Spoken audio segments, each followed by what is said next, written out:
Assalamualaikum warahmatullahi wabarakatuh. Perkenalkan, nama saya Safira Alisana Fatiluhu. Di sini saya akan menjelaskan materi tentang darah. Jadi darah adalah sebuah jaringan yang berbentuk cairan yang terdiri dari dua bagian besar. Yang pertama ada plasma darah sebesar 55% dan ada komponen padatan sebesar 45%. Plasma darah terdiri dari 91% air, 8% protein terlarut, 1% asam organik, dan 1% garam. Kemudian plasma mengandung beberapa zat yang dikategorikan dalam beberapa golongan, yaitu sebagai berikut. Yang pertama ada golongan karbohidrat. Golongan karbohidrat contohnya ada glukosa. Terus yang kedua ada golongan protein, contohnya itu albumin. Terus yang ketiga ada golongan lemak atau lipid, contohnya kolesterol. Terus yang keempat ada golongan hormon, contohnya adrenalin. Terus selanjutnya ada golongan enzim, contohnya amilase. Terus selanjutnya ada golongan mineral, contohnya zat besi. Terus ada golongan vitamin, contohnya ada vitamin A, vitamin K. Terus selanjutnya ada golongan ampas metabolik. Yang pertama contohnya tuh ada urea, terus ada asam urat dan kreatinin. Terus yang selanjutnya tuh ada golongan zat warna, contohnya tuh bilirubin dan lain-lain. Bahan organik plasma atau disebut plasma protein berkisar 6-8%. Di dalam tubuh individu terdapat 200-300 gram protein dalam bentuk kaloid dan mempengaruhi kekentalan atau viskositas. Selanjutnya ada komponen padat terdiri atas sel-sel darah. Ada 3 jenis sel darah. Yang pertama ada sel darah merah atau bisa disebut dengan eritrosit. Yang kedua ada sel darah putih atau bisa disebut dengan leukosit, dan yang ketiga ada keping darah atau trombosit. Yang selanjutnya ada fungsi utama darah dalam sirkulasi. Jadi dia tuh sebagai media transportasi. Terus yang kedua juga dia sebagai pengatur suhu dan pemelihara keseimbangan cairan asam dan basa. Eritrosit atau sel darah merah selama hidupnya tetap berada dalam darah. Jadi sel-sel ini tuh dapat mengangkut oksigen secara efektif tanpa meninggalkan pembuluh darah dan serta cabang-cabangnya. Kemudian ada leukosit. Leukosit melaksanakan fungsinya di dalam jaringan. Maksudnya tuh keberadaannya tuh hanya melintas saja di dalam darah seperti itu. Sedangkan trombosit yang ada dalam sirkulasi tidak mempunyai fungsi khusus. Kemudian ada itu karakteristik dari darah. Jadi darah itu dia berwarna merah terang apabila dia tuh kaya akan oksigen. Terus ketika darah dia berwarna merah tua, berarti dia kekurangan oksigen.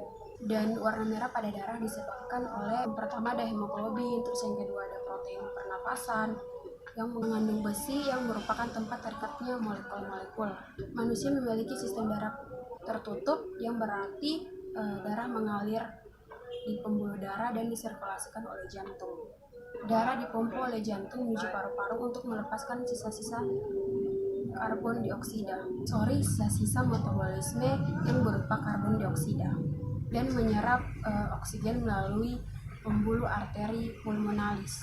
Lalu dibawa ke jantung melalui vena pulmonalis. Setelah itu darah dikirimkan ke seluruh tubuh oleh saluran pembuluh darah aorta. Terus kemudian darah mengedarkan oksigen ke seluruh tubuh melalui saluran halus yang disebut dengan pembuluh kapiler. Darah kemudian kembali ke jantung melalui pembuluh darah vena. Darah juga mengangkut bahan sisa metabolisme, obat-obatan dan bahan kimia asing yang ke hati untuk diuraikan, dibuang sebagai air seni. Selanjutnya masuk pada sel darah merah atau eritrosit. Jadi eritrosit adalah salah satu komponen yang terdapat dalam darah yang fungsi utamanya adalah untuk mengangkut hemoglobin yang membawa oksigen dari paru-paru ke jaringan. Eritrosit juga adalah suatu sel yang kompleks yang membrannya terdiri dari lipid dan protein. Eritrosit juga berbentuk bikonkav dengan diameter 7,5 dan tebal 2 nanometer. Namun dapat berubah bentuk sesuai kapiler yang dilaluinya. Selain itu, eritrosit juga mengandung 29 Pg hemoglobin, maka pada orang dewasa dengan jumlah eritrosit normal sekitar 5,4 juta dan didapati kadar hemoglobin sekitar 15,6 mg. Kemudian yang berikutnya ada sirkulasi sel darah merah. Sebagian besar eritrosit bersirkulasi dalam waktu yang terbatas dengan kisaran 2-5 bulanan pada hewan domestikasi dan tergantung juga spesiesnya. Kemudian masa hidup dari eritrosit pada hewan unggas lebih pendek daripada mamalia yang sekitaran berumur 28 sampai 45 hari. Dan umumnya pada hewan kira-kira masa hidupnya 25 sampai 40 hari. Kira-kira tuh 25 hingga 140 hari. Kemudian eritrosit dari hewan dewasa dibentuk di dalam sumsum tulang belakang, sedangkan pada waktu masih janin dihasilkan oleh hati, limfa, dan nodus limfatikus. Proses pembentukan eritrosit terjadi di dalam sumsum tulang belakang dan proses pembentukannya melalui beberapa tahap. Mula-mula besar dan berisi nukleus dan tidak berisi hemoglobin, kemudian dimuati hemoglobin, dan akhirnya kehilangan nukleusnya dan siap diedarkan di sirkulasi darah, yang kemudian akan beredar di dalam tubuh selama 25 sampai 140 hari, dan setelah itu akan mati. Dan ada komponen utama dalam sel darah merah, yaitu ada molekul hemoprotein yang terdiri dari 60-70%, terus kemudian H2O, kemudian ada 35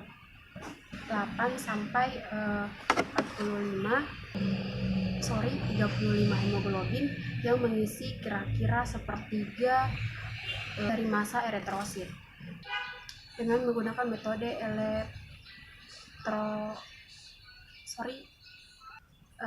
elektroforetik, hemoglobin dapat ditemukan. Hemoglobin terdiri atas 2 cincin, yaitu HM dan globin yang disintesis sendiri-sendiri. Rantai HM mengandung oksigen dan merupakan rantai HM mengandung besi dan merupakan tempat penyekatan oksigen.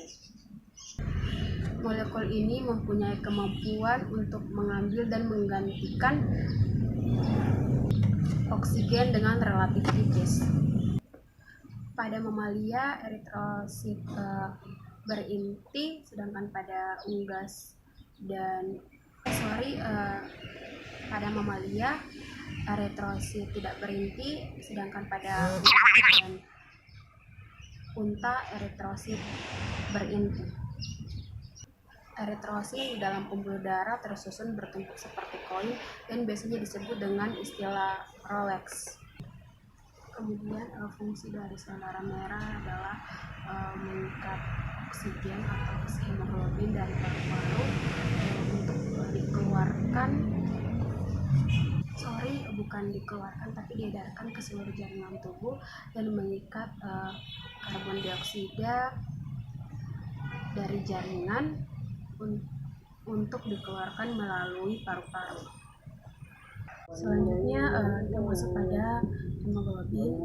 Kadar hemoglobin atau Hb adalah suatu sinyal protein dengan Fe yang dinamakan conjugated protein. Terus kemudian elektrosit dan hemoglobin atau Hb berikatan dengan karbon dioksida menjadi karboksi hemoglobin dan menjadi warna merah tua. Terus kemudian darah arteri yang mengandung oksigen dan darah vena mengandung karbon dioksida. Kemudian kita masuk pada kadar hemoglobin. Kadar hemoglobin ialah pengukuran pigmen respiratorik dalam butiran-butiran darah merah. Jumlah hemoglobin dalam nilai normal adalah kira-kira 15 gram setiap 100 ml darah normal, dan jumlah ini biasanya disebut 100%. Kemudian batas normal nilai hemoglobin untuk seseorang sukar ditentukan karena kadar hemoglobin bervariasi di antara setiap suku bangsa. Namun WHO telah menetapkan kadar batas hemoglobin berdasarkan jenis kelamin dan usia. Untuk anak yang berusia 6 bulan sampai 6 tahun 11,0, untuk anak yang berusia 6 tahun sampai 14 tahun 12,0, untuk pria dewasa 13,0, untuk wanita hamil 11,0, dan untuk wanita dewasa 12,0. Selanjutnya ada struktur hemoglobin. Pada pusat molekul ini terdiri dari cincin heterosiklik yang dikenal dengan nama porfirin yang menahan satu atom besi. Atom besi ini merupakan situs atau lokal ikatan oksigen, dan porfirin yang mengandung besi disebut heme. Kemudian nama hemoglobin merupakan gabungan dari heme dan globin. Globin sebagai istilah generik untuk protein globular. Ada beberapa protein yang mengandung heme, dan istilah hemoglobin yang paling banyak dikenal dan paling banyak dipelajari. Pada orang dewasa, hemoglobin berupa tetramer atau mengandung 4 subunit protein yang terdiri dari masing-masing subunit alfa dan beta yang tingkat secara kovalen, dan subunitnya mirip secara struktural dan hampir sama. Tiap subunit memiliki berat molekul kurang lebih 16.000 Dalton, sehingga berat molekul total tetramernya menjadi 64.000 Dalton.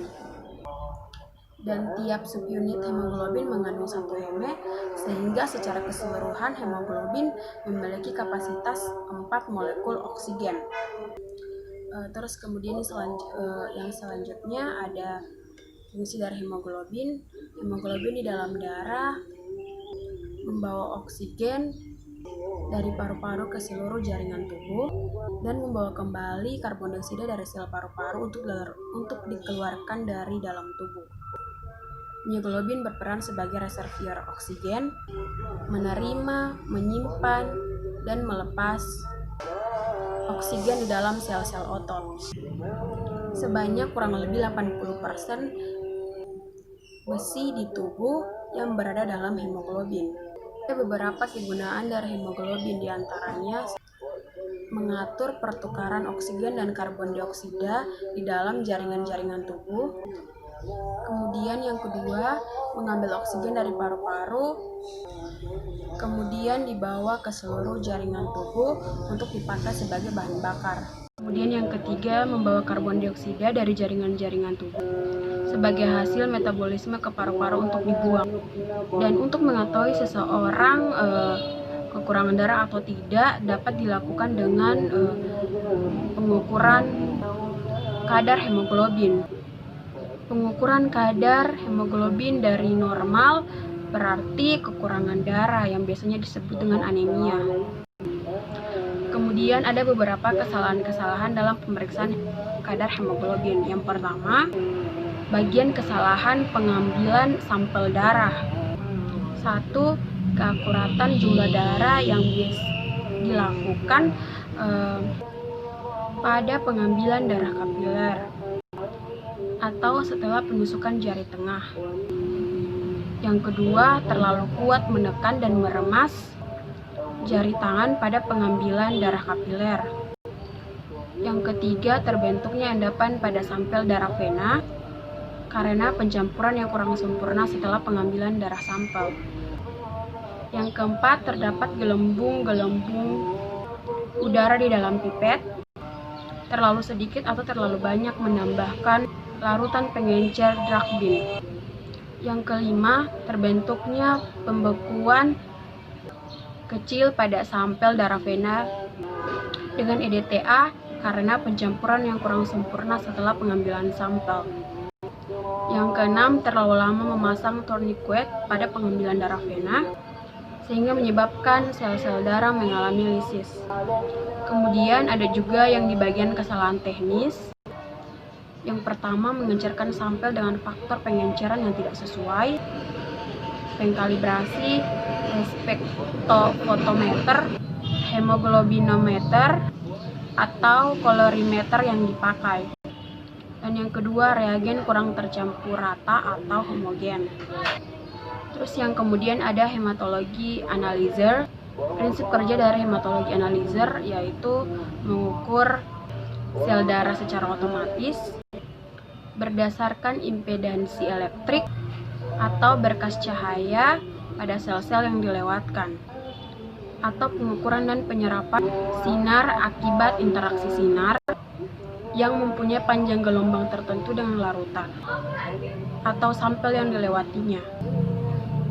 Terus yang kemudian ada metode impedansi elektrik. Metode impedansi elektrik adalah metode yang digunakan untuk menghitung jumlah dan pengukuran sel darah, yang dimana sebelum menggunakan sampel diencerkan terlebih dahulu dengan larutan yang mempunyai konduktivitas tertentu dan merupakan konduktor listrik yang kurang baik.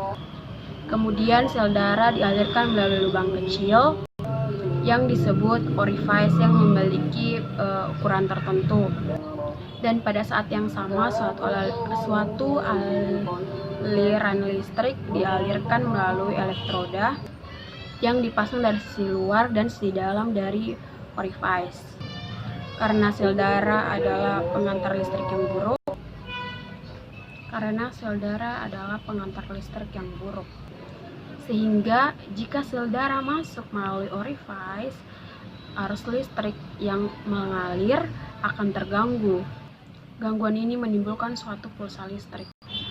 Jumlah pulsa listrik yang terukur per satuan waktu atau frekuensi pulsa dideteksi sebagai jumlah sel yang melalui celah tersebut. Sedangkan besarnya perubahan tegangan listrik atau amplitudo yang terjadi merupakan pengukuran volume dari masing-masing sel darah. Besarnya pulsa akan sesuai dengan besarnya dan jumlahnya sel darah yang lewat. Jika sel darah besar, maka jumlah pulsa yang ditimbulkan besar. Begitupun sebaliknya, jika sel darah kecil, maka pulsa pun akan kecil. Dengan demikian, kita dapat mengenali jenis-jenis sel menurut ukuran dan menghitung jumlahnya. Kemudian ada metode flow cytometry. Flow cytometry adalah metode pengukuran jumlah dan sifat-sifat sel yang dibungkus oleh aliran cairan melalui celah sempit. Ribuan sel dialirkan melalui celah tersebut, sehingga setiap sel dapat terlewati satu persatu. Setiap sel dapat lewat satu persatu. Kemudian dilakukan perhitungan jumlah sel dan pengukurannya. Alat ini juga dapat memberikan informasi intraseluler termasuk intiseluler.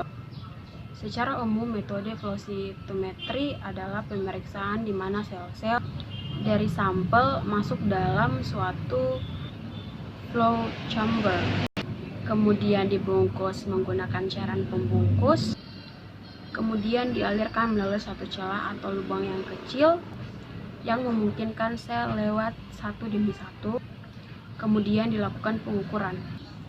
Aliran yang keluar dari sel tersebut kemudian melewati medan listrik dan dipisahkan menjadi tetesan-tetesan sesuai muatannya, kemudian ditampung dalam saluran pengumpul yang terpisah.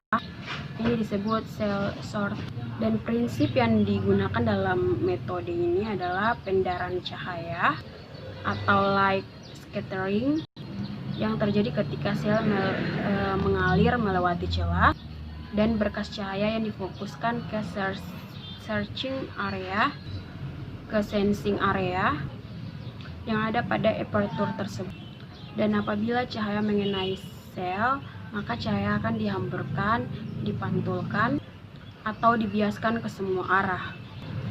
Kemudian cahaya yang akan mengenai sel ditangkap oleh detektor yang ada pada sudut-sudut tertentu sehingga menimbulkan pulsa. Pulsa cahaya yang berasal dari hamburan cahaya intensitas warna, atau fluoresensi akan diubah menjadi pulsa listrik. Pulsa ini dipakai untuk menghitung jumlah, ukuran, maupun inti sel, yang merupakan ciri dari masing-masing sel. Hamburan dengan cahaya lurus mendeteksi volume dan ukuran sel. Sedangkan cahaya yang dihamburkan dengan sudut 90 derajat menunjukkan informasi dari granula sitoplasma. Pada metode ini juga dapat dilakukan pewarnaan dengan cara menambahkan pewarna pada reagen, dan sel yang diberi pewarnaan warna akan memberikan peredaran cahaya yang berbeda, sehingga akan lebih banyak informasi untuk mendeteksi atau membedakan berbagai jenis sel. Mungkin itu saja penjelasan dari saya. Lebih dan kurangnya dimohon maaf. Wabillahi taufiq wal hidayah. Wassalamualaikum warahmatullahi wabarakatuh. Terima kasih.